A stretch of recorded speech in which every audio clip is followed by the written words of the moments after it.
ನಮಸ್ಕಾರ ವೀಕ್ಷಕರೇ, Karnataka power TV ನ್ಯೂಸ್ಗೆ ತಮ್ಮೆಲ್ಲರಿಗೂ ಸ್ವಾಗತ. ವಾರ್ತೆಗಳ ವಿವರ. ಸಾರ್ವಜನಿಕರಿಂದ ಗ್ರಾಮ ಪಂಚಾಯಿತಿಗೆ ಮುತ್ತಿಗೆ. ಬಳ್ಳಾರಿ ಜಿಲ್ಲೆಯ ಕುರುಗೋಡು ತಾಲೂಕಿನ ಎಚ್ ವೀರಾಪುರ ಗ್ರಾಮದಲ್ಲಿ ಕುಡಿಯುವ ನೀರಿನ ಹಾಹಾಕಾರ. ಕುಡಿಯುವ ನೀರಿನ ಕೆರೆಗಳಿಗೆ ನೀರು ತುಂಬಿಸುವಲ್ಲಿ ಅಧಿಕಾರಿಗಳ ವಿಫಲತೆ ಮತ್ತು ನಿರ್ಲಕ್ಷ್ಯದಿಂದ ಎಚ್ ವೀರಾಪುರ ಗ್ರಾಮದಲ್ಲಿ ತೀವ್ರ ಕುಡಿಯುವ ನೀರಿನ ಅಭಾವ ಸೃಷ್ಟಿಯಾಗಿದೆ.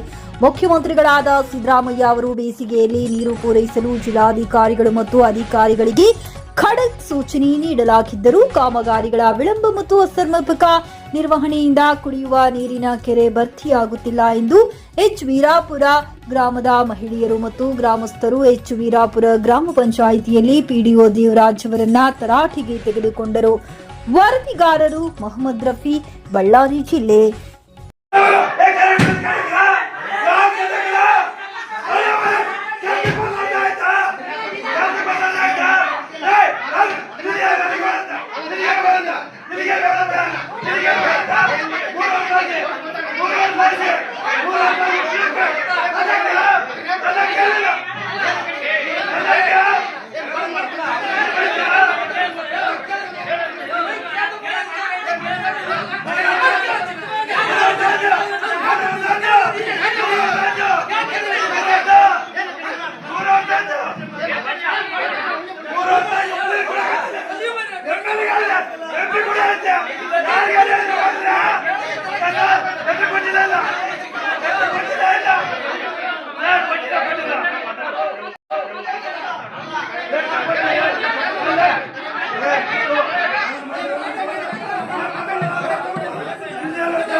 ನೈಜ ಸುದ್ದಿಗಾಗಿ ನಿರಂತರವಾಗಿ ನೋಡ್ತಾ ಇರಿ ಕರ್ನಾಟಕ ಪವರ್ ಟಿವಿ ನ್ಯೂಸ್. ನೀವು ಇನ್ನ ನಮ್ಮ ಚಾನೆಲ್ ಸಬ್ಸ್ಕ್ರೈಬ್ ಮಾಡಿಲ್ಲ ಅಂದ್ರೆ ಕೂಡಲೇ ಸಬ್ಸ್ಕ್ರೈಬ್ ಮಾಡಿ, ಲೈಕ್ ಮಾಡಿ, ಕಮೆಂಟ್ ಮಾಡಿ ಮತ್ತು ಶೇರ್ ಮಾಡಿ.